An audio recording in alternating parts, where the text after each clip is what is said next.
Bonsoir à toutes et à tous et ravi de vous retrouver comme tous les soirs sur Média TV dans 60 minutes pour comprendre. Nous sommes le mardi 9 février et nous sommes en direct et comme tous les soirs, pendant 60 minutes, nous allons essayer en votre compagnie de mieux comprendre ce qui fait l'actualité nationale et internationale. N'hésitez pas à réagir sur les réseaux sociaux, sur la page Facebook de Média TV ou sur le compte Twitter de l'émission, sur le hashtag 60MPC. Vos réactions ainsi que vos questions nous permettront d'alimenter notre discussion de ce soir. Les invités qui ont accepté d'être avec nous sur le plateau sont Monsieur Hicham Zouanet, vous êtes président de la commission emploi et relations sociales à la CGEM. Bonsoir, merci d'être avec nous.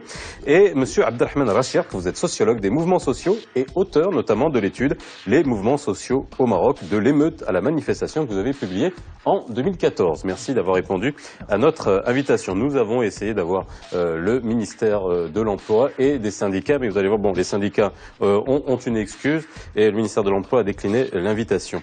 Aujourd'hui même, à Casablanca, se tenait une grande réunion entre tous les grands syndicats, UMT, CDT, GTM et FDT. Objectif, définir une date pour une prochaine grève générale, une date qui devrait être annoncée demain par ailleurs. Une grève, oui, mais selon quelles modalités ? Le projet de loi censé régir le droit de grève n'est en effet toujours pas prêt, bien qu'il ait été promis par le ministère du Travail pour fin 2015 et qu'il en soit question depuis bientôt plus de 50 ans. Devant ce retard, certains ont pris les devants, comme la CGEM, qui a fait part de ses propositions. Alors, pourquoi ce projet de loi tarde? Quel encadrement juridique existe aujourd'hui et quelles sont les conséquences de ce vide juridique? En quoi consistent les propositions de la CGEM? Comment ont-elles été accueillies et peuvent-elles accélérer le processus? Droit de grève, à quand une loi? Ce sera le titre de l'émission de ce soir. Alors, messieurs, c'est vrai qu'on va essayer de comprendre pourquoi on n'a pas encore de loi qui régisse le droit de grève, sachant que le droit de grève est inscrit dans la Constitution de notre pays et que, comme je le disais, ça fait plus de 50 ans qu'on en parle, c'est que c'est pas nouveau comme sujet et comme débat et qu'on essaiera de comprendre pourquoi ça tarde autant et est-ce qu'aujourd'hui on est à la veille d'avoir enfin une loi qui régit la grève. Mais avant qu'on parle de ce droit de grève, je l'ai bien dit, les syndicats sont aujourd'hui à Casablanca en train de discuter pour annoncer demain une date d'une grève générale. Ça montre que le climat social est tendu en ce moment? Ben oui, il n'y a pas que ce moment. On a vécu une législature où le dialogue social, il était pendant une période de vache maigre. Nous n'avons pas eu le nombre de réunions sur le plan national en termes de dialogue social. Le gouvernement peut-être a essayé d'inviter, mais il a ses techniques également. Lorsqu'il est bloqué par des choses, il passe en force. Et c'est ce qui n'a pas beaucoup, je dirais, alimenté le dialogue social pour maintenir un climat social sain. C'est ce qu'on reproche beaucoup à ce gouvernement, ce que les syndicats reprochent beaucoup à ce gouvernement. Manque de dialogue social, manque de concertation. Je vous demanderai ça de la part du patronat, mais je pense que vous avez une autre approche à ce niveau-là. Exactement. C'est le moins qu'on puisse dire que ces 2 dernières années, elles étaient très tendues au niveau des mouvements sociaux. Donc il n'y a pas uniquement les syndicats, et surtout les autres, ce qu'on appelle les nouveaux mouvements sociaux. C'est-à-dire, on a assisté d'abord à un bras de fer entre 2 gouvernements, avec l'arrogance qu'on connaît au chef de gouvernement. D'abord, les gens de Tanger, donc contre le coût élevé des factures d'Amendis, qui a été résorbé ou d'une manière, si vous voulez, un petit peu hâtive, mais on a réussi au moins à calmer les protestations, qui étaient des protestations, et c'est ça qui fait peur au Maroc, c'est des protestations contagieuses. C'est-à-dire que ça commence à Tanger et ça peut se terminer dans plusieurs villes. Alors là, c'est difficile donc d'encadrer ces gens-là. Surtout, on sait que le syndicat ne sont pas derrière ces protestations. Donc l'encadrement, c'est essentiellement ce qu'on appelle une donc des coordinations, où il y a toujours des associations telles la MDH, telles le ATTAC, telles des mouvements islamistes, etc. Donc tout ça s'ajoute et ça devient encore plus difficile de maîtriser ce mouvement. Donc juste après, on a eu les étudiants en médecine, les enseignants stagiaires. Actuellement, c'est encore en cours. Aujourd'hui encore, il y avait une manifestation à Rabat et dans plusieurs villes marocaines des étudiants, ce qu'on appelle les étudiants stagiaires, ou plutôt les enseignants stagiaires.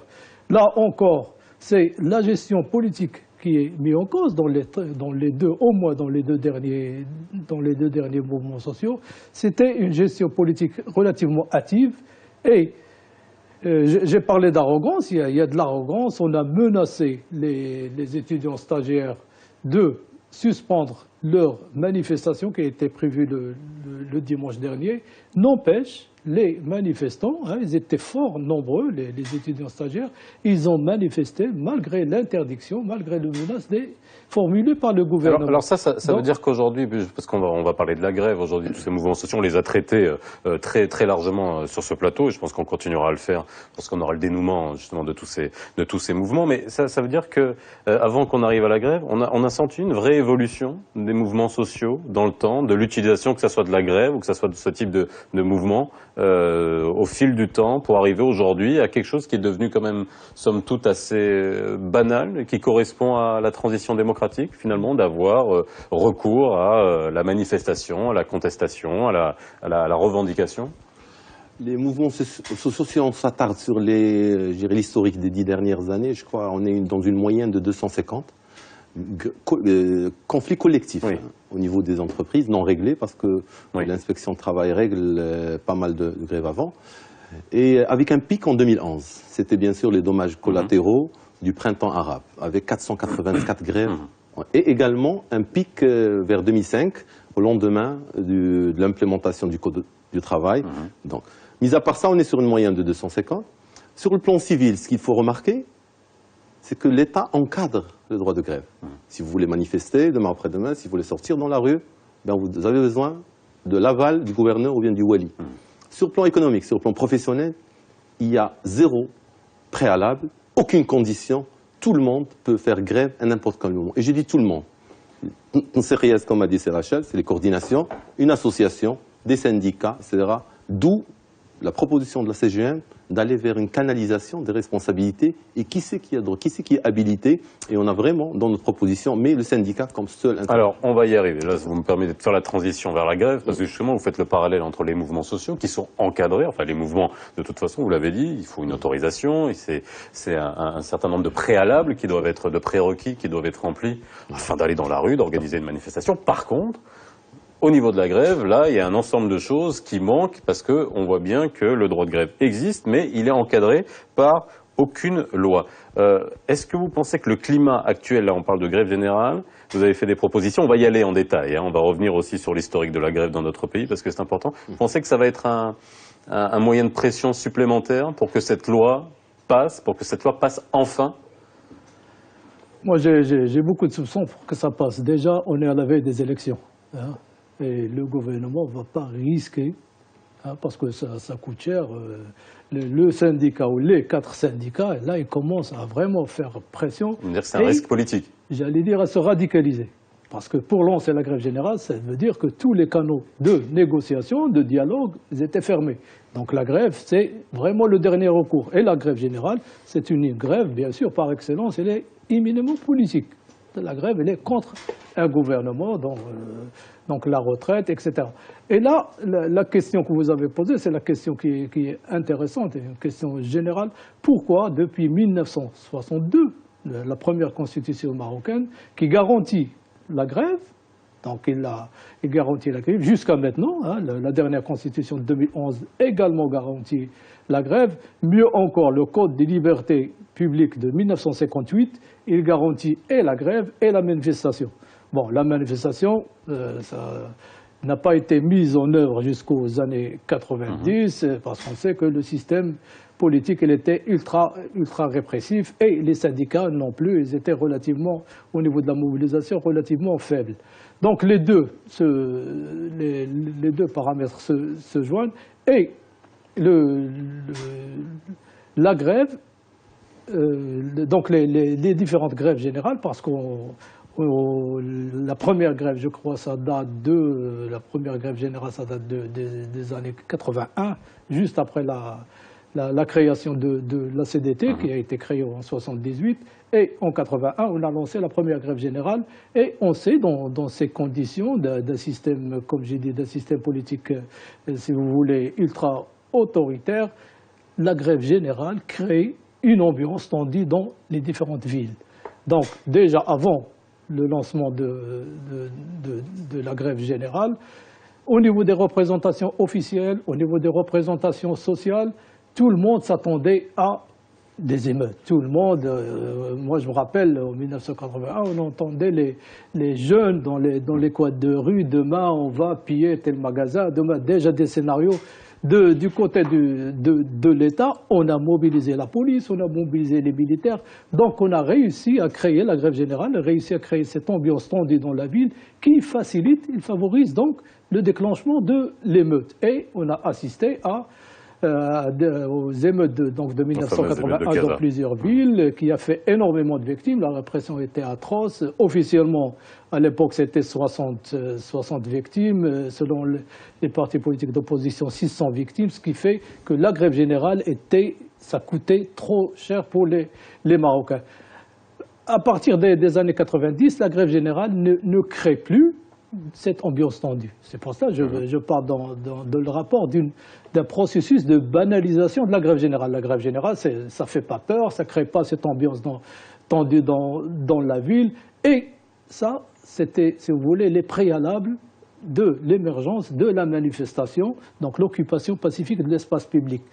Et je dis toujours que si on a réussi le printemps arabe, c'est grâce en partie à cette tradition donc, de manifestation qui a été instaurée depuis les années 90. Et essentiellement, grâce à un mouvement social qui est important, c'était les diplômés chômeurs. Les diplômés chômeurs, malgré la répression pendant le début des années 90, ils ont réussi à occuper l'espace public, et ce pendant, si je ne me trompe pas, 8 ou 9 mois. Que ça pleuve, qu'on réprime, qu'il fait chaud, etc. Ils étaient là, devant le siège de l'éducation, je me rappelle très bien, devant le siège de l'éducation nationale, en sitting. Et depuis, on a commencé à instaurer, ils ont réussi à instaurer ce moyen d'action, cette tradition donc, de protestation pacifique.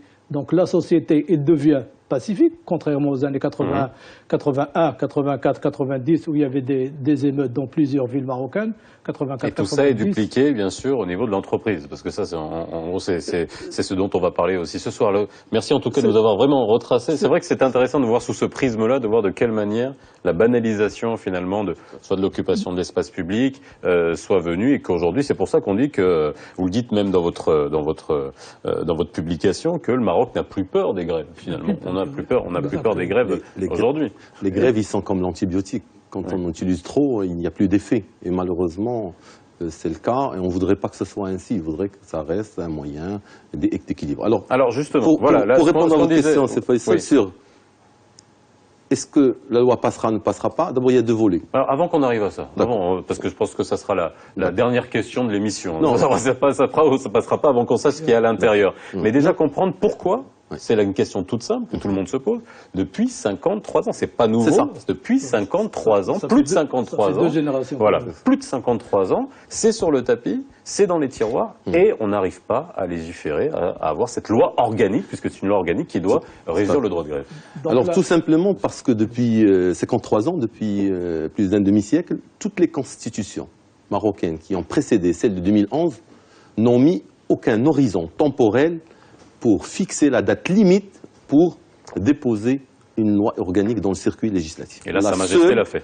La seule, c'est la Constitution qui a été proposée par Sa Majesté et votée par tous les Marocains, qui a prévu dans son article 86 que toutes les lois organiques doivent être déposées durant la législature qui a suivi la validation de la Constitution, c'est-à-dire entre 2011 et le 7 octobre 2016. Et là, Sa Majesté a mis de l'emphase dessus lors de son discours de la rentrée parlementaire. Tout à fait. En octobre 2015, Sa Majesté a encore remis une couche pour dire que l'article 86 doit être respecté et que toutes les lois doivent faire l'objet d'un compromis vertueux, d'un compromis entre les différents partis pour qu'elles sortent. Donc on est devant un nouveau texte qui met un délai temporel. Pourquoi ça n'a jamais eu lieu? Tout simplement parce que il n'y a jamais un gouvernement qui a pris l'initiative vraiment de le déposer. Et il faut rendre à César ce qui appartient à César. Je ne tape pas sur le gouvernement uniquement. Au début de la législature du gouvernement Benkiran, il y a eu une tentative, vraiment, ils nous ont sollicité au niveau de la CGE avec notre avis sur des principes régissant la loi sur la grève, et on a répondu avec un texte déjà presque en 2012, et on avait senti une volonté de passer cette loi dans le circuit administratif. La pression des syndicats a fait en sorte que ça n'a pas eu lieu. Maintenant, on est vraiment acculé vers un délai temporel qui les oblige. Et bien sûr, quand on a une pression des syndicats qui, pendant un demi-siècle, pouvaient faire grève sans aucune limite, sans aucune condition, eh ben c'est comme si vous allez bloquer tout pour eux. Ils croient, mais ce n'est pas l'esprit du texte. Mais est-ce qu'on n'était pas, pendant plus de 53 ans, dans la politique du consensus à tout prix? Justement, ça, c'est une autre maladie du Maroc. Ça, c'est vraiment une maladie qui est très, très contagieuse, parce que le consensus, ça a été... Parce que qu'est-ce que ça veut dire, le consensus au niveau politique? C'est-à-dire qu'il n'y a aucun responsable. On se met d'accord, mais on se met d'accord sur un minimum. Donc, personne n'est responsable de telle ou telle idéologie, alors que, en principe, s'il y a une majorité politique, il doit être responsable d'un projet donné et va être... Bien sûr, il va être questionné une fois. Si ça marche, c'est tant mieux pour le gouvernement, sinon il va être interrogé sur le projet. Là, on est toujours dans cette maladie du consensus. On l'a vu pour l'enseignement, on a vu ce que ça a donné. Personne n'est responsable. Les syndicats vous disent, bon, on était d'accord, on n'était pas d'accord sur ça, mais il faut absolument faire un projet ou un plan. Donc on s'est mis d'accord sur ce que j'appelle le SMIC au niveau donc, du projet, au niveau du plan. La grève, donc...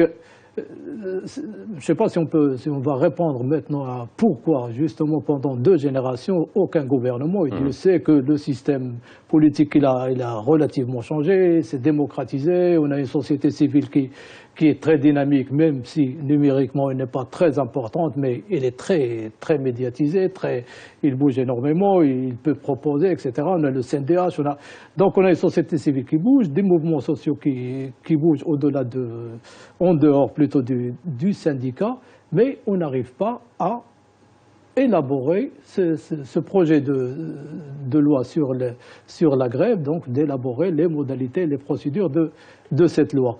Moi, je pense, parce que la grève, quand on voit le chiffre que vous avez annoncé, donc que vous avez signalé plus tôt, la grève générale, donc les statistiques du ministère de l'Emploi, ça, je ne sais pas s'il faut leur faire confiance, parce que c'est tellement minime, c'est rarement, j'ai vu les statistiques, j'ai vu l'évolution des différentes données statistiques à propos de la grève, ça dépasse rarement les 400. 400, c'est vraiment le pic, ça tourne autour de 200, comme vous avez dit tout à l'heure, 250, etc. Mais quand on voit un autre indicateur qui est celui de le nombre plutôt des jours perdus à cause de la grève, on est en 2015, les statistiques du ministre de l'Emploi, Abdeslam Sadeghi, on est à 200 000, presque 200 000 jours perdus. Donc, ce qui est énorme pour une économie déjà fragilisée. Donc, peut-être que... 200 000 jours hommes. 200 000 jours perdus. Oui. Donc, où il y avait des grèves, donc des jours, j'allais dire fériés, des jours non travaillés. Donc, je disais que l'une des hypothèses qu'on peut élaborer, c'est la conflictualité n'a pas un coût très élevé au niveau politique. C'est pour cela que les différents gouvernements n'ont pas tellement fait pression sur les syndicats pour justement valider un tel projet. Alors vous dites qu'elle n'a pas un coût politique, mais elle a un coût économique. Et ça, au niveau de l'entreprise, là, on peut voir, on a un chiffre qui est... Je vais justement mettre un peu le débat dans les chiffres statistiques officiels du ministère de l'Emploi, que le ministre nous a bien voulu envoyé en septembre 2015, c'est-à-dire on a des chiffres sur 9 mois. J'ai essayé d'extrapoler via la règle de 3 pour avoir les chiffres de 12 mois. Donc ce qu'on a reçu comme nombre de grèves collectives, c'est 213 sur 9 mois. Si on l'extrapole, c'est à peu près 284. Comparé à l'année dernière, 254, 12% de plus. Mais là, c'est des prévisions. Il y a une augmentation au niveau des jours perdus. Non, c'est déjà une augmentation de nombre de grèves collectives. Maintenant, on n'a pas qu'une augmentation de nombre de conflits collectifs, les durées sont plus longues de ces jours. On a reçu, comme a dit Serachar, à peu près 193 000 jours perdus sur 9 mois en 2015, et on extrapole sur 12 mois, c'est 257 000, l'équivalent de plus 25% par rapport à 204 000 en 2014. Est-ce qu'on a une évaluation de ce que ça coûte, de ce que ça coûte à l'économie? Le coût économique, pour un point de croissance, le Maroc, il fait à peu près entre 2 et 4 points. Même cette année, on annonce moins que 2. On est un pays agricole et lorsque ça ne pleut pas, le PIB agricole disparaît et on se retrouve vers des taux de croissance. Un point de croissance, il est à peu près 29, il crée 29 000 emplois. Voilà ce que ça coûte. S'il est 250 000 nombre de jours perdus équivalent à un demi-point, eh ben, c'est à peu près 15 000 pour ce qu'on a. Si c'est l'équivalent de 1 point, on a perdu à peu près 30 000. Voilà le coût économique d'abord pour le pays en termes d'emploi, et voilà le coût économique également en termes de nombre de PIB perdus par les entreprises et par le pays également. Alors, la loi, ce qui encadre le droit de grève. Alors, on va voir aujourd'hui qu'est-ce qui manque. Aujourd'hui, quand la grève est déclenchée, ça se fait sans préavis. Ça peut se faire sans préavis. Après, il y a des pratiques, ça dépend après du niveau de responsabilité, du niveau de dialogue qu'il peut y avoir entre les employés et l'entreprise. Mais aujourd'hui, comment ça se déclenche finalement, pour qu'on puisse aller aujourd'hui vers toutes les propositions que vous avez, parce qu'il y a des points noirs finalement dans la pratique de la grève. On est bien d'accord que la grève est un droit et qu'aujourd'hui, dans la pratique, il y a quand même des points noirs qui nuisent finalement aussi bien aux employés à l'entreprise. Justement, c'est le point, je pense, le plus important qui intéresse essentiellement le patronat. Parce que le patronat, dans son projet, c'est qu'il essaie, dans ce projet de loi qui essaie de réglementer. On va voir, on va y arriver. C'est un lapsus que j'assume. Ouais, parce qu'on n'est pas loin d'eux, on n'est pas loin de ça. On n'est pas loin de. On voulait des syndicalistes sur plateau, finalement non. C'est dommage. Non mais bon, on les remplace. C'est vraiment dommage. Donc je disais, ils essaient de réglementer cette loi donc de grève générale. C'est essentiellement la grève sauvage qui fait peur au patronat. C'est essentiellement l'occupation, j'allais dire légale, l'occupation des locaux. C'est la violence contre les représentants.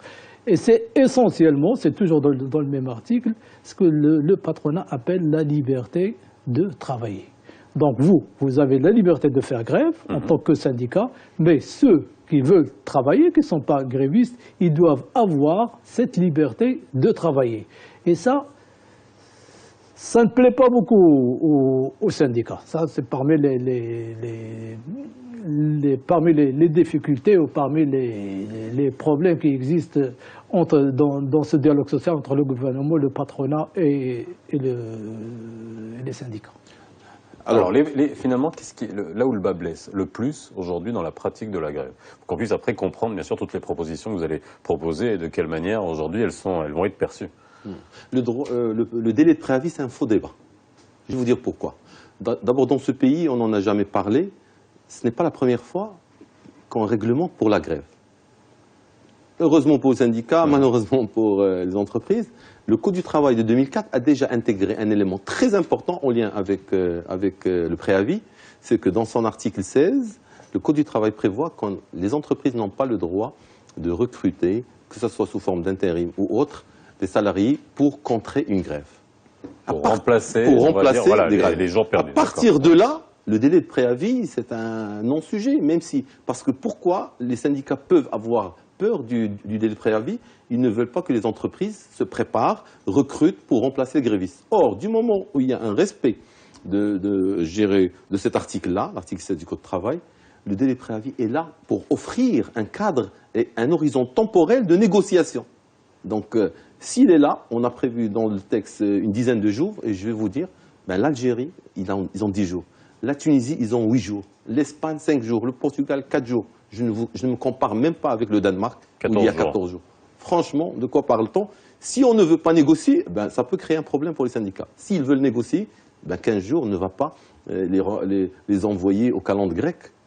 10 jours, c'est rapidement, c'est une semaine, un week-end. Et voilà, si le dialogue social n'a pas abouti, il y a toujours un droit de manifester. Le préavis, vous êtes d'accord avec Séjourné? C'est un faux débat? Donc le préavis, ça pose aussi problème pour les syndicats parce qu'ils sont contre cette 10 jours avant.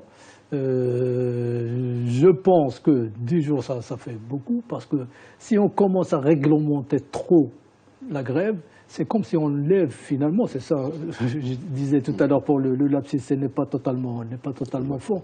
Si on enlève ce moyen de pression qui est entre les mains du syndicat, parce que la raison d'être du syndicat, comme vous l'avez dit tout à l'heure, quand la négociation n'est pas aboutie, donc le seul recours qu'il y a, c'est faire grève. Donc si on commence à réglementer, à réduire ce moyen de pression, la raison d'être. Mais le préavis existe partout. Je veux dire, est-ce qu'aujourd'hui, non mais on n'est pas dans le même contexte, ni social, ni politique, ni culturel, etc. Donc, non, mais je pose la question. Un contrat de travail, un mariage, avant de se séparer, que ce soit un juge matrimonial ou que ce soit dans un contrat de travail, vous ne quittez pas avant d'avoir annoncé. Et tout l'intérêt d'un préavis, ça dépend comment on veut voir le verre, à moitié vide ou bien à moitié plein. Pourquoi on va mettre pression? C'est pour mettre à genoux, c'est pas ça l'esprit. Si on veut régler les choses, donnons au préavis le sens d'un moyen de dialoguer. Et après 10 jours, s'il n'y avait pas cette façon d'encadrer pour ne pas recruter pendant la période de grève, à la limite, je peux dire que le préavis, sa durée, elle est très sensible, importante pour que le patron ne l'utilise pas pour aller recruter pour contrer la grève. Du moment où déjà dans le Code du travail, il y a une forme de réglementation qui arrange beaucoup plus le syndicat, je crois que si on le voit d'un bon esprit, maintenant, il n'y a pas que de bon esprit, de part et d'autre.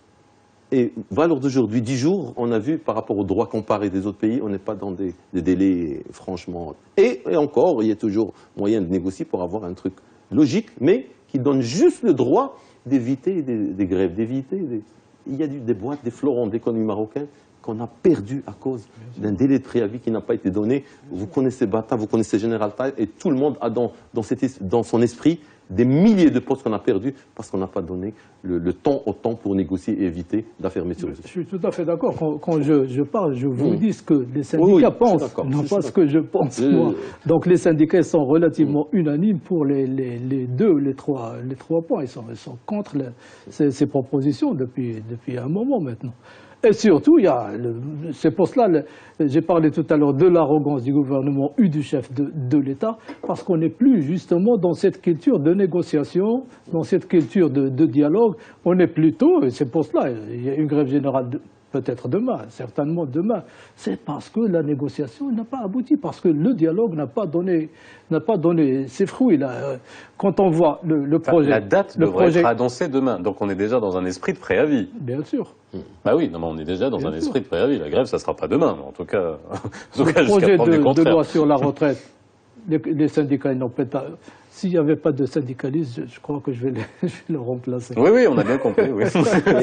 mais on est vraiment sur le plan contextuel, sur le plan du contexte, en plein dans le mine. Imagine, au nom de quelle loi, une entreprise de textile qui vivote, est en train vraiment, pour vivre, de se serrer, parce qu'un gouvernement et les syndicats ne se mettent pas d'accord pour parler des sujets, parfois qui les concernent, parfois non, vont subir des retards d'export, parfois même la crainte de certains clients qui n'auront aucun mal à aller fuiner vers l'Inde où ça se passera beaucoup peut-être mieux. Donc c'est exactement ça, c'est que la grève, il n'a pas la définition juridique qu'elle a, mais elle est plutôt, la grève générale, je l'ai dit, elle a une dimension politique.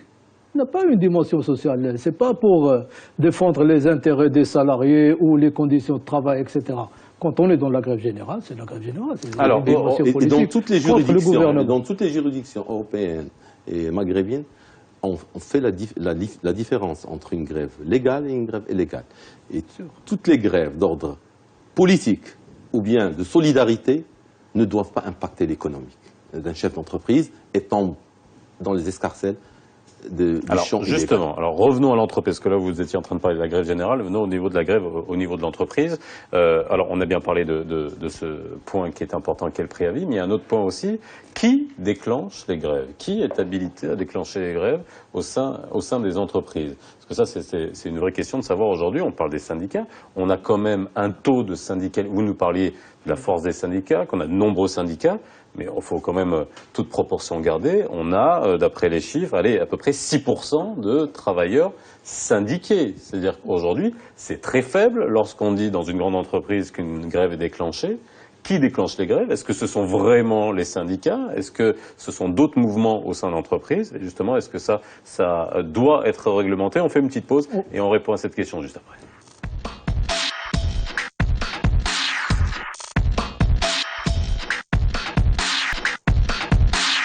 Si vous venez de nous rejoindre dans 60 minutes pour comprendre, on parle du droit de grève et on se pose la question de cette Arlésienne, on va l'appeler Désirée, cette loi sur la grève, puisqu'on l'attend, je le rappelle, depuis 53 ans. Et la question est de savoir si on est enfin aujourd'hui à la veille d'une véritable loi organique qui régira le droit de grève. On a parlé du préavis et je vous ai posé la question sur qui déclenche la grève et sur qui a la possibilité de déclencher la grève. Est-ce que la sous-syndicalisation, si on peut l'appeler comme ça, des employés au sein des entreprises, fait que le déclenchement se fait un peu... alors ça se fait de comment, finalement? Alors, avant même de parler de la partie syndicalisation, il y a encore une raison pour réglementer, organiser ce droit de grève. Des gens qui n'appartiennent même pas à l'entreprise, syndiqués ou pas, majorité ou pas, peuvent faire grève chez vous parce qu'il y a un vide sidéral en la matière. C'est-à-dire une coordination peut faire grève, on commence à avoir beaucoup de coordination qui commence à toucher l'entreprise, des associations, des syndicats, minoritaires, majoritaires, représentatifs, des délégués, des salariés, etc. Maintenant, devant cette panoplie d'acteurs, il faut au minimum, et dans le cadre toujours des orientations de la présidente de la CGE, Mme Salah, nous a demandé d'être équilibré dans la proposition de loi, et il est d'accord, et en la présentant devant le conseil d'administration, on met les syndicats comme seuls acteurs habilités à déclencher les grèves. Et ils ont souffert, par exemple, chez la RAM, ils ont souffert, les syndicats, parce qu'il y avait une association forte. Mais alors, voilà. Quand on donne ces chiffres-là, on est quand même très peu syndiqués dans notre pays. Si vous installez une loi comme ça, on peut se poser la question. Je m'explique. Les syndicats et les représentants des salariés, uniquement, et les représentants élus. Et je m'explique. Les syndicats, lorsque la boîte est syndiquée, et donc c'est le syndicat plus représentatif, la loi prévoit maximum 2. Ceux qui ont plus que 35% des suffrages valablement exprimés. En cas d'absence de syndicat, les délégués de personnes, parce qu'ils ont la légitimité des urnes, et ils sont élus. Et troisième cas, lorsqu'il n'y a ni syndicat, ni délégué, la proposition de loi que nous avons faite au niveau de la CGE prévoit une assemblée, une majorité des 2/3 d'une assemblée des salariés. Ce qu'on appelle un comité. Un comité de grève, tout à fait. Alors, je voulais juste votre réaction par rapport... C'est vrai que la sous-syndicalisation, aujourd'hui, c'est aussi une raison qui doit pousser à légiférer, encadrer. Bien sûr, c'est pour ça que j'ai parlé tout à l'heure d'une grève sauvage, c'est-à-dire une grève pas forcément menée par le syndicat. Quand on a un syndicat, on a des gens qui peuvent encadrer, avec qui on peut dialoguer, on les connaît, etc.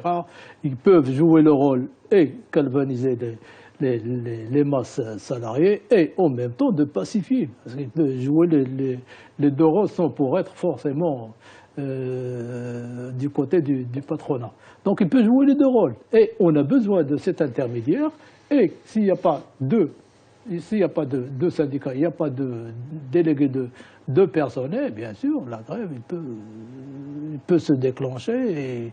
Et là, il faut nommer encore des représentants qui ne sont pas, bien sûr, légaux, mais des représentants pris sur le tas. Les gens, soit les gros bras, soit des grandes gueules, soit tout ce que vous voulez, pour parler au nom des salariés et essayer de trouver une solution avec l'entreprise. Alors, aujourd'hui, on peut se poser la question, à travers les différentes propositions que vous avez dans ce projet de loi, enfin c'est une proposition de loi, on fera bien la différence avec le projet de loi, de quelle manière sont aujourd'hui impliquées toutes les instances, l'inspection du travail, le ministère du Travail, à partir du moment où on a une grève au sein d'une entreprise? Alors les mécanismes de de règlement des conflits collectifs commence d'abord en interne. Au niveau de l'entreprise, vous avez 3 instances. Les délégués de personnel qui ont été confinés par le Code du travail dans un rôle de traitement des réclamations individuelles, sauf lorsqu'il n'y a pas de syndicat. Les représentants syndicaux qui, eux, ils sont nommés parmi le bureau syndical du syndicat le plus représentatif. Et enfin, le comité d'entreprise qui, lui, traite des questions stratégiques en cas de restructuration. Ou bien. Une fois le dialogue est épuisé, ne donne pas de résultat, logiquement, l'une des parties va vers l'inspection de travail pour régler. Si, en cas de défaillance de l'inspection de travail pour régler ce cas-là, la loi, dans son article 553-556, prévoit 2 commissions. Une commission locale ou provinciale de conciliation. Et si elle ne règle pas, on monte vers ce qu'on appelle la commission nationale de conciliation. Valeur d'aujourd'hui, ces 2 commissions traitent un nombre infime, un taux dérisoire de conflits. Aujourd'hui, il y a très peu de médiations aujourd'hui qui sont faites de manière Alors c'est un effective. C'est un sujet nouveau. Hein. Au niveau de la CGM, on a proposé un projet de loi et en l'absence de dialogue social tripartite avec le gouvernement, on a eu la chance d'avoir des syndicats à l'écoute, surtout les syndicats les plus représentatifs. Et pendant le dernier mandat, on a pu signer des dispositifs de médiation sociale pré-conflit avec les 5 syndicats les plus représentatifs. On commence à régler des conflits. On a besoin d'un arsenal financier pour que les médiateurs soient rémunérés de façon impartiale, pas par le CGM. On est en train, avec un fonds suisse, Peace Nexus, également pour rendre impartial ce volet financement. Mais l'intérêt d'une médiation, c'est qu'elle a un caractère volontariste et dès qu'elle est traiter un stade très précoce, elle permet de régler rapidement parce que c'est des gens au haut du sommet, que ce soit des secrétaires généraux ou bien des adjoints, avec des patrons d'entreprise et également des présidents de commission au niveau de la CGE qui permet de mettre les 2 parties belligérantes en conflit devant une forme de médiation pour rapprocher les avis et ça a beaucoup plus d'impact qu'une conciliation. Lorsqu'on convoque un patron d'entreprise par un gouverneur, il n'y a pas de souci, ce n'est pas le problème de convocation, mais lorsque le gouverneur est faible devant le syndicat, ou bien en arrivant à là où il trouve déjà une armée de pression sur ça, ben ça ne donne pas beaucoup de raisons et les gens boudent ces commissions-là parce qu'ils n'ont pas beaucoup d'effets. Ils n'ont pas un caractère obligatoire dans les sentences arbitrales. Alors j'ai une réaction de Mohamed sur Facebook qui nous dit « Difficile de parler d'une future loi de grève dans un climat tendu alors que les employés... » Alors bon, c'est bien ce qu'il dit, la réaction de ce téléspectateur, que les employés sont privés de leurs droits sociaux dans la majorité des TPE, des TPI. C'est un peu violent de généraliser, mais en gros, ça me permet de me poser une question que j'allais vous poser. On a eu les exemples, vous les avez cités, mais il y en a beaucoup d'autres, que ce soit dans le textile, que ce soit dans certains secteurs industriels, où des entreprises ont fermé et les employés sont allés jusqu'au bout. Lorsqu'on voit que la grève est utilisée dans le jusqu'au boutisme le plus total, est-ce qu'on peut se poser la question aussi que des employés qui finalement n'ont rien à perdre, il y a des employés qui perdent leur emploi, c'est suite à une grève, ils perdent leur emploi. C'est qu'ils n'ont rien à perdre, on peut se poser la question. Est-ce qu'aujourd'hui, faut que ça soit pris en compte, que ce soit les conditions sociales au sein des entreprises, que ce soit les conditions aussi salariales, qui doivent être aussi remises en cause et doivent aller de pair avec la législation du droit de grève? Oui, je crois qu'on a bien distingué pendant ces 30 minutes entre deux choses. La grève au niveau donc de l'entreprise, à l'échelle, si vous voulez, micro, et l'entreprise qui a une dimension, et la grève qui a une dimension politique, et on a parlé de la grève générale ou la grève sectorielle qui a été aussi utilisée. Donc les 2 choses sont séparées. Là, on a un dialogue qui n'aboutit pas et qui est foncièrement politique. Et de l'autre côté, on a donc des entreprises et des salariés, bien sûr, qui essaient de négocier pour trouver des solutions à leur échelon. Donc deux choses complètement différentes. Là, quand on parle de la grève générale, on est vraiment dans le macro, on n'est pas dans une échelle très, très réduite. Mais c'est-à-dire que le moyen de pression que constitue la grève, on peut parler, c'est-à-dire on n'est pas dans un pays comme la France où il y a des allocations chômage, où des salariés peuvent aller jusqu'au bout et se dire que de toute façon ils pourront toucher le chômage pendant un certain temps. Là ici, quand on va jusqu'au bout d'une grève, on perd son emploi, Donc il y a quand même une dimension, je ne sais pas si vous comprenez ma question, c'est qu'en gros, cet exercice du droit de grève, il a ce pendant qui est, quand on va jusqu'au bout, et on a eu des exemples. Il y a un rôle important d'encadrement de part des syndicats. Parfois, lorsque des bureaux syndicaux ne sont pas encadrés, ne sont pas très bien formés, ils appliquent parfois, et même ce qu'on appelle la politique des terres brûlées, et ils font même des volte-face par rapport à leur centrale syndicale. C'est des gens qui sont jusqu'au boutistes, et rien ne justifie qu'une poignée de moins prenne en otage parfois des milliers de salariés. On a vu plusieurs cas. Maintenant, au Maroc, il n'y a pas zéro. La CGM a fait l'effort de financer le dispositif de l'indemnité pour perte d'emploi, et de la financer tout seul, avec un fonds d'amorçage uniquement du gouvernement de 125 millions de dirhams.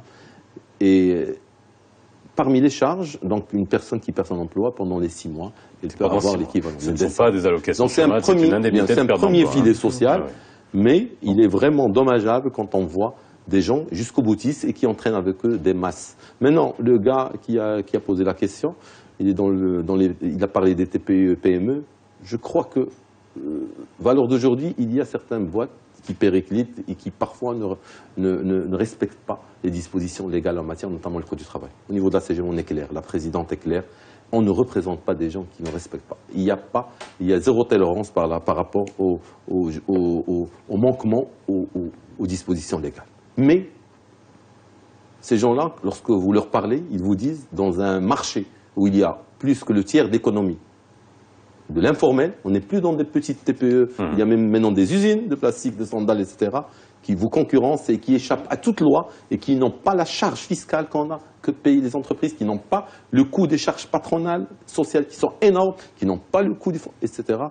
On peut les comprendre, mais rien ne justifie le non-respect du Code du travail par rapport aux entreprises. Alors, il y a une notion dans le droit de grève qu'on connaît bien, c'est le service minimum, qui n'existe pas. Est-ce qu'aujourd'hui, le service minimum, c'est quelque chose que vous avez proposé également dans la proposition? C'est important, ça aussi, puisque vous êtes le porte-parole des syndicats ce soir. Malgré moi. Malgré vous. Malgré vous. Est-ce que c'est quelque chose aussi, parce que si vous ça, c'est en mettez fonction des devant moi secteurs. la CGM, je suis obligé donc de compenser un vide. C'est dommage qu'ils ne sont pas là. Mais la question, pardon. Le service minimum. Le service minimum, comme vous l'avez dit, c'était dans le projet de la CGM.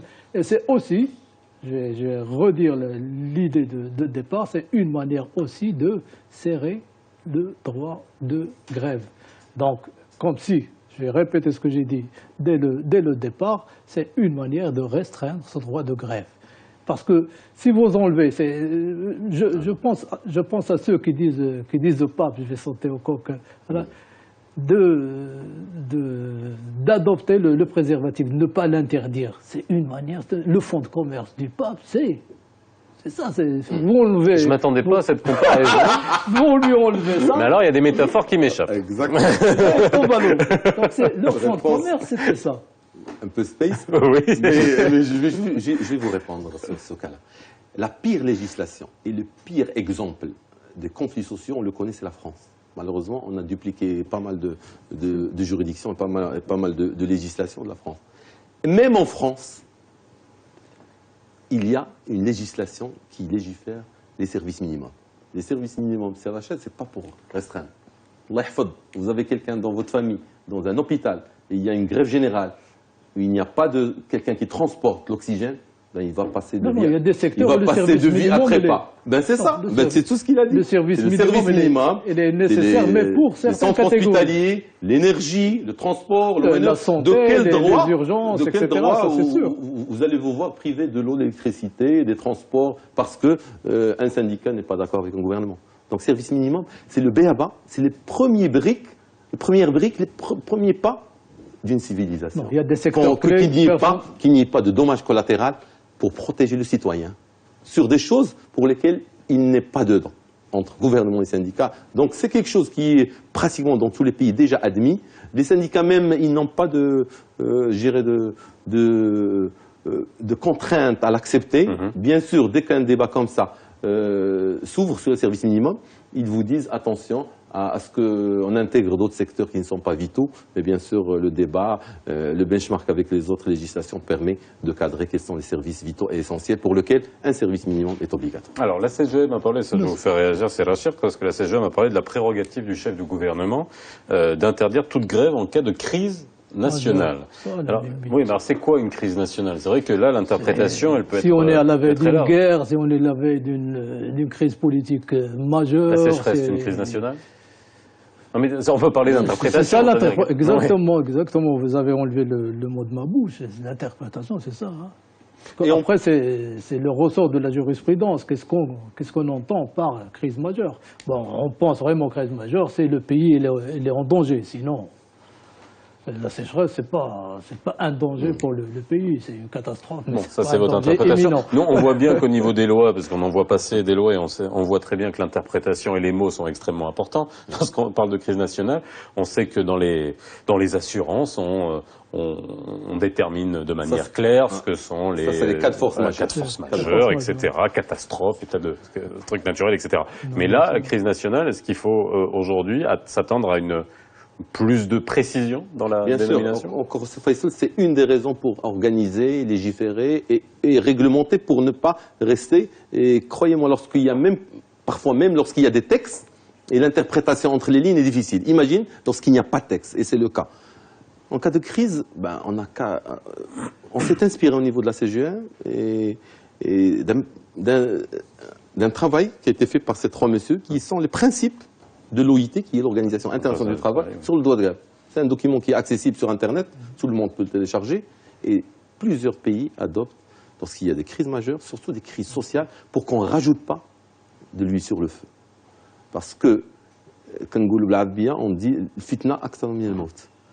Lorsqu'il y a des risques d'émeute, il y a lieu que le chef de gouvernement prenne ses responsabilités et qu'il ait ce droit discrétionnaire pour dire « pas aujourd'hui ». Pas cette semaine, pas ce mois-ci, peut-être plus tard, il aura un meilleur effet. Si c'est que pour faire dégénérer et même aller vers des émeutes, l'impact pourrait être beaucoup plus grave que la raison, je dirais, à laquelle... Donc là, c'est plus grave parce que là, il s'agit de l'interprétation. Parce que vous parlez d'émeutes, on peut toujours vous dire que la grève générale, ça peut risquer l'émeute, tout en sachant qu'actuellement, j'ai parlé de ça dès le début, on a instauré une tradition de la pacification de l'espace public. Donc, en principe, il n'y a pas d'émeute. Mais on peut toujours sortir, attention, il peut y avoir des dérapages, etc. On peut écrire, en cas d'émeute, on peut détailler, parce qu'il n'y a rien qui garantit qu'il n'y ait pas de dérapage.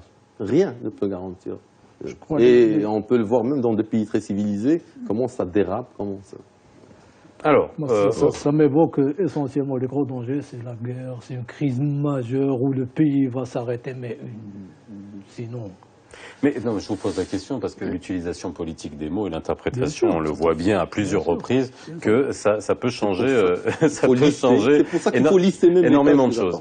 Alors, dans votre proposition de loi, après vous nous expliquerez comment elle a été conçue finalement, parce qu'on peut se poser la question, vous c'est une proposition, vous êtes une organisation patronale, hein, vous représentez le patronat, après ça va passer dans les tuyaux législatifs, après je vous poserai dans quelques minutes, est-ce que vous pensez vraiment que ça va passer? Mais ils ont des parlementaires maintenant. Oui, bien sûr. Bah oui. Oui. Alors aujourd'hui, les sanctions pénales, parce qu'il y a quand même dans le code pénal, il y a déjà des articles qui concernent l'arrêt du travail ou l'incitation à l'arrêt du travail. Aujourd'hui, vous avez proposé de renforcer toutes ces sanctions au niveau de votre proposition. Alors, pour répondre à votre question, nous avons eu des orientations de la part de la présidente Adam Ben Saleh de proposer une loi très équilibrée. Et très équilibrée entre employeurs et entre salariés et en termes de protection également des citoyens. L'esprit qui a régné... Vous l'avez fait avec les syndicats? Vous, c'est une proposition qui est inhérente au patronat. Valeur d'aujourd'hui, ça fait 53 ans qu'on attend de le faire avec les syndicats. C'est le rôle. Et vous risquez d'attendre longtemps. Le tripartisme en matière sociale au Maroc date du 1er août 1996. On a joué un rôle. Moi, depuis 15 ans, je représente le patronat au niveau du dialogue social à l'échelle nationale. Et il y avait 2 sessions, une au mois d'avril, l'autre au mois de septembre, en prévision, bien sûr, de la loi de finances. Et il y avait du dialogue. Maintenant qu'il y a un bis-bis entre le gouvernement et les syndicats, on est dommage collatéral, on ne va pas attendre.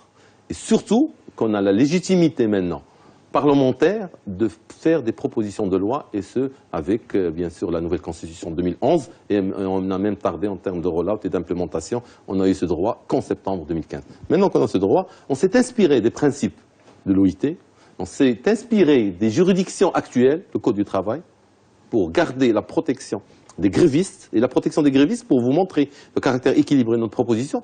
Il est interdit de muter, il est interdit de sanctionner, il est interdit de licencier, il est interdit de rétrograder, et il est interdit d'avoir des mesures de représailles pour les grévistes. Maintenant, il n'y a pas que les grévistes dans toutes les lois, dans toutes les grèves, et même en Corée du Nord, il reste 2% à 3% de gens qui n'ont pas fait la grève.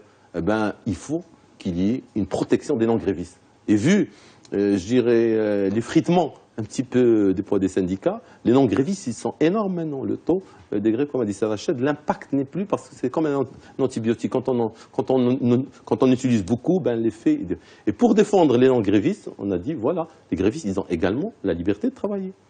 Et c'est l'une des, je dirais, de la sacralité de la Constitution en termes de liberté de travail et liberté d'entreprendre. Et également, on a dit, voilà, l'employeur, il doit également être protégé en termes de menaces, en termes de violence, en termes d'occupation et en termes surtout d'accès.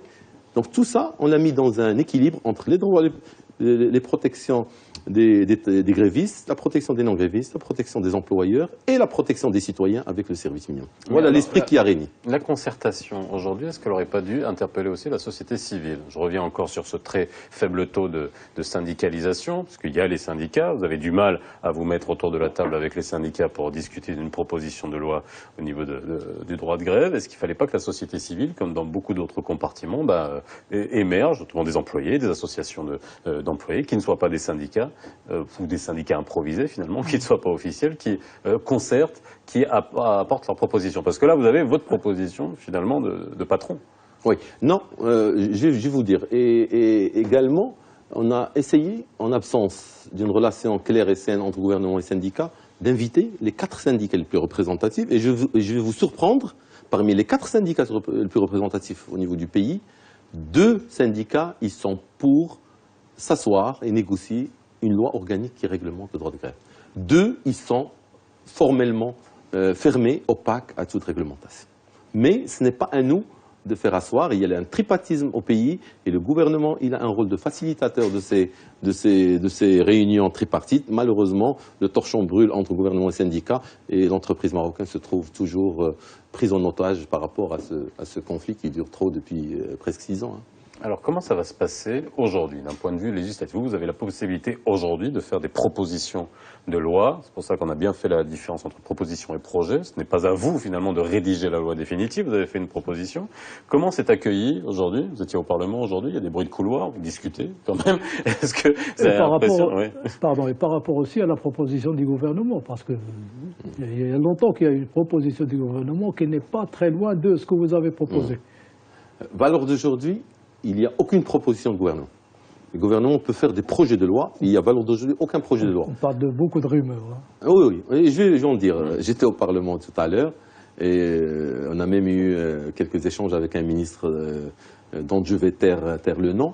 Et valeur d'aujourd'hui, ce qu'il y a sur la table dans le circuit législatif... Porte des lunettes? C'est la proposition de loi de la CGE. Très équilibrée. Il est même sujet à négociation, on n'est pas fermé. On veut.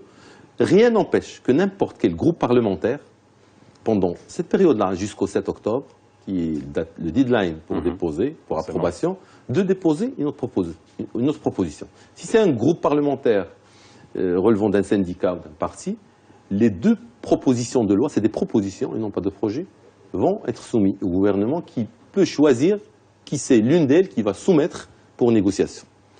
Dernière hypothèse, c'est d'ici le 7 octobre, le gouvernement lui-même, via son ministère de l'Emploi, peut proposer un projet de loi. Et si un projet de loi est proposé en même temps qu'une proposition de loi, c'est le projet de loi qui est retenu pour le gouvernement et la proposition de loi, elle est un petit peu retoquée. Mais au niveau de la CGE, notre ego, il est très petit. Nous n'avons aucune envie qu'on soit tout seul à proposer ça. Notre finalité, c'est qu'une loi organique sur la grève sorte. Notre ego est très petit. Il se peut que s'il y a vraiment une volonté, on sera pour défendre un projet de loi de gouvernement. L'essentiel, c'est qu'il y ait un débat sur la table et qu'on sorte avec une loi organique et remplir ce vide sidéral en matière sociale.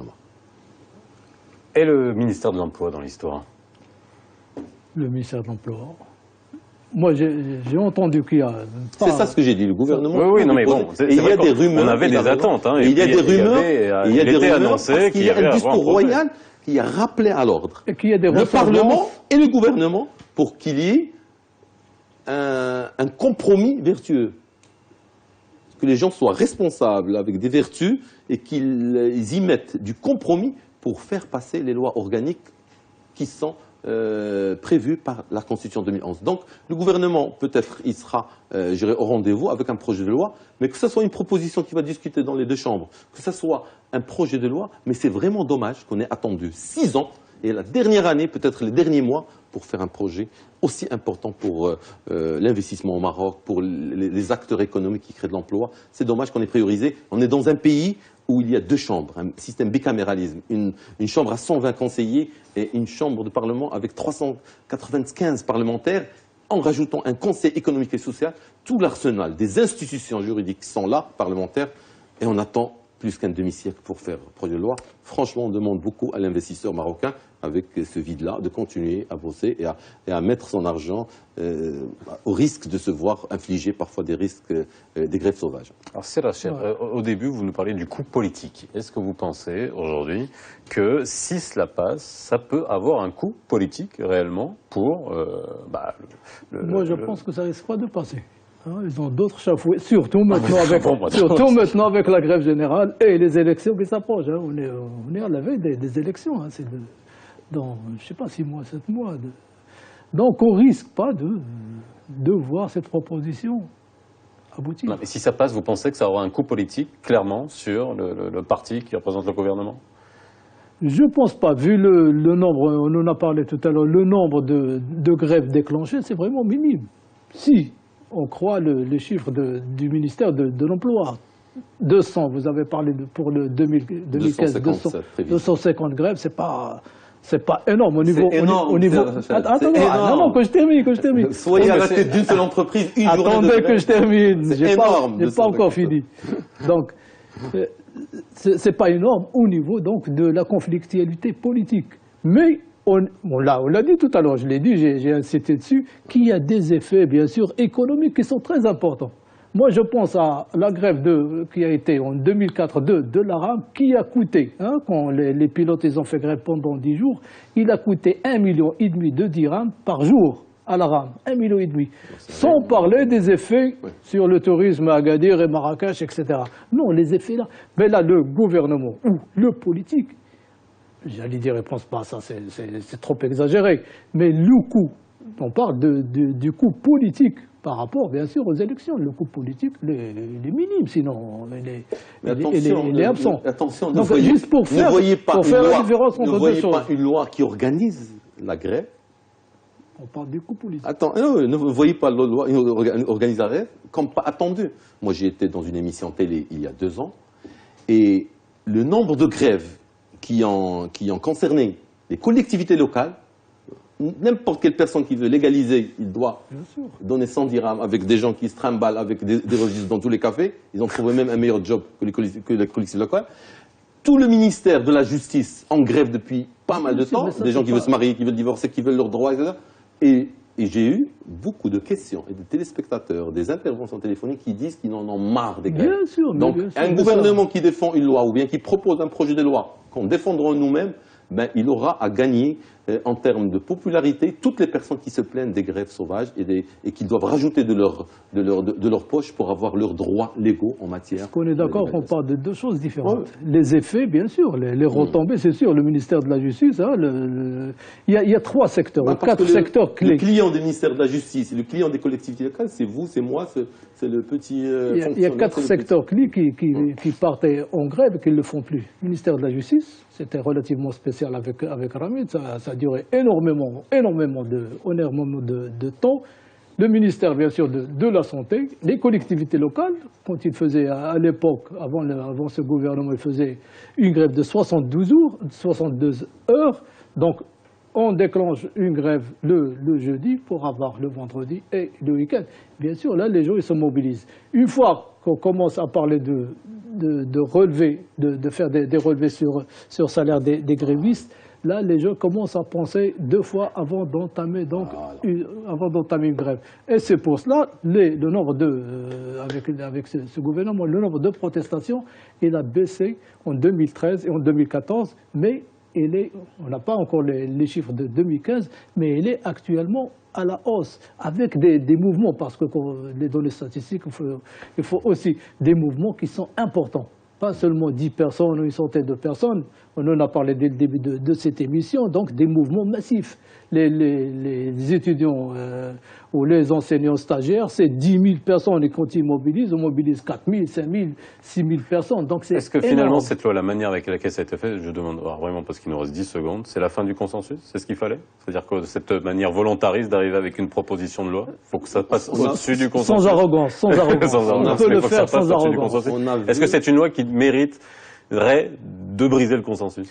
Alors, le consensus... Non mais alors, très rapidement, 10 secondes. On a vu parfois les impacts négatifs du consensus. Quand on veut le consensus à tout prix, on arrive avec des délivrables, avec beaucoup d'imperfections, parce qu'on a fait trop plaisir. Si ça doit aboutir toujours à des consensus, certainement, elle donnera les mêmes conséquences. Mais on est dans un pays où il y a une majorité législative, et on n'est pas obligé... En politique, il n'y a pas de consensus. On sera tous d'accord, en tout cas, qu'il faut rendre l'antenne, puisqu'on est arrivé au bout des 60 minutes. Merci, messieurs, d'avoir été avec nous ce soir. Excellente soirée sur Média TV. Vous pouvez prendre la rediffusion à 22h40 si vous avez pris en route. Et on se retrouve demain.